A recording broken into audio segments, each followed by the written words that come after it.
Well, what is up, guys? We have some new parts today. We actually have the BMR Pandhard Bar and the support brace. Let me pull them out of the box real fast for you here.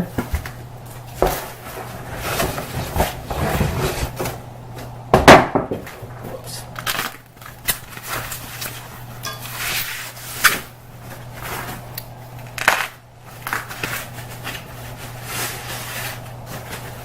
So basically I went ahead and took everything out of the box now. What came in it, just to give you an idea here. We have the Pandhard bar right here, the adjustable one from BMR in red. We have the support brace as well. And then here's the instructions they give you. Mine are a little hammered right now. But I went ahead and used the grease gun right here. So basically you go ahead and take the grease gun. You put grease into this little guy right here, put some grease around the outside so it slides in when you put it in as well easily. Same with this side. Went ahead and filled this up, about 2 to 3 pumps each side. As you can see here, I already went ahead and got the car up on jack stands. I did it on all 4 corners here. I just lifted the whole thing up in the air to get to the rear there. So basically the whole point of the Pandhard bar and the support brace is to realign the axles. As you can see on this side, it's pretty much perfectly flush, but on this side it looks like crap because it's like tucked in. So basically my whole axle shifted to the left side once I went ahead and put coils on the car and lowered it. So to realign it, we're going to go ahead and put the Pandhard bar on, and so then that'll shift it all to the right a little bit once I adjust it, and then I'll probably end up doing small spacers to make it fit flush with the wheel wells again. I don't know if that's right, but sounds like there's sand in here. If any of you know what that is, leave it in the comments. I'm kind of curious, actually. Well, besides the point, so what you want to do next, we have to go ahead and you want to adjust them till they're about the same size as the OEM one. So let's go ahead and see how close we are right now. Might have to go down a tad bit here. Try this.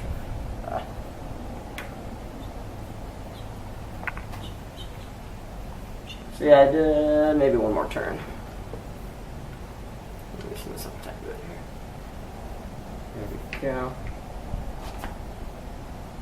So I did one full turn to the left, and that loosened it up just about perfectly there. This might be a pain in the ass with the camera. It probably will be, honestly.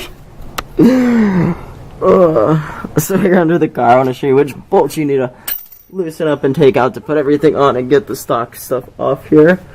So it's maybe kind of hard to see, but first of all, we have the Pandhard bar. You need to loosen this bolt right here, which is up there, and take it out from the other side. This one right here goes to the Pandhard support brace.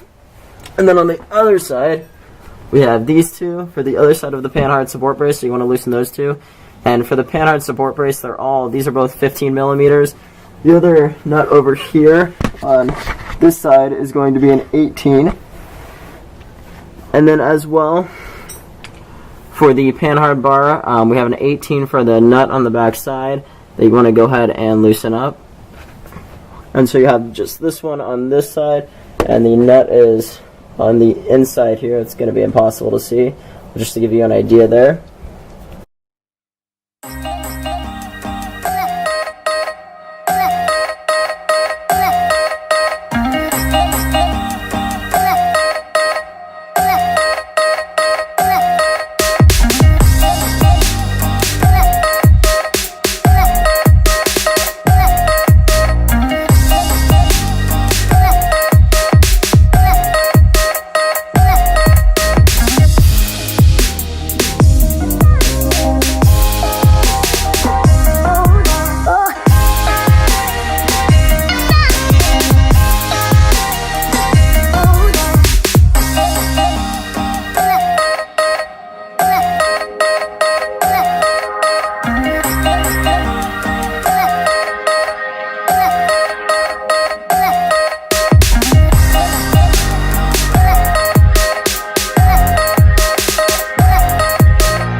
Okay, I lied. I'd recommend doing the passenger side first. It'll be a lot easier to wiggle and jiggle this thing.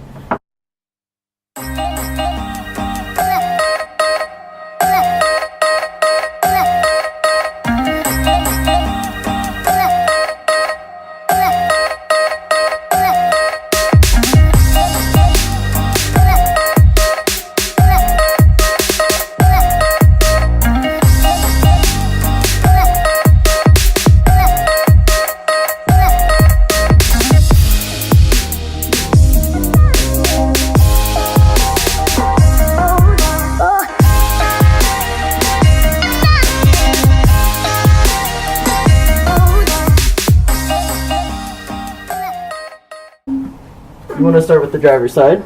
So keynote, don't make my mistakes.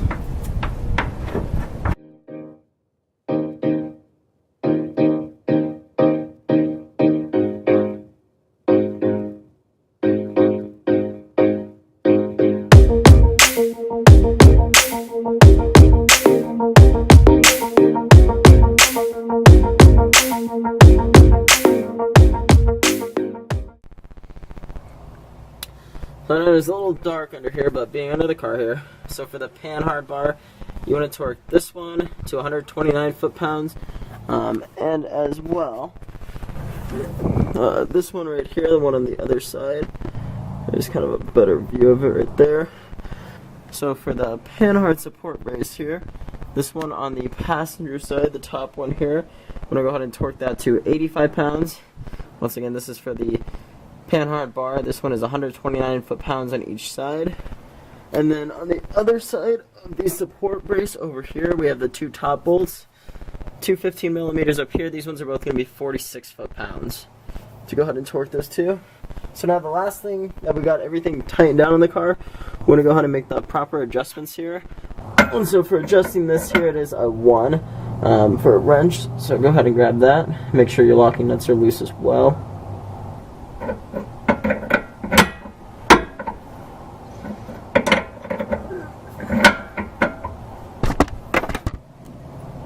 They want you to get within about 1/8 of an inch is what the instruction says. And so here's where mine is now. It's pretty near dead on. So it's just about perfect. So what I want to go ahead and do now is I'm going to tighten up the lock nuts underneath, which I'll show you here in just a moment. And then from there, I'm going to go ahead and put some Loctite on there right before I tighten them. And we'll be all good to go. Lower the car back down. She's solid. So the last thing we're going to go ahead and do, I had to run to the store real quickly, but I want to grab some, it's kind of hard to see, but blue Loctite here. We don't want to use red, we want to use the blue here. So I'm going to put a little bit on each side and then get that tightened down, and we'll be all good to go here.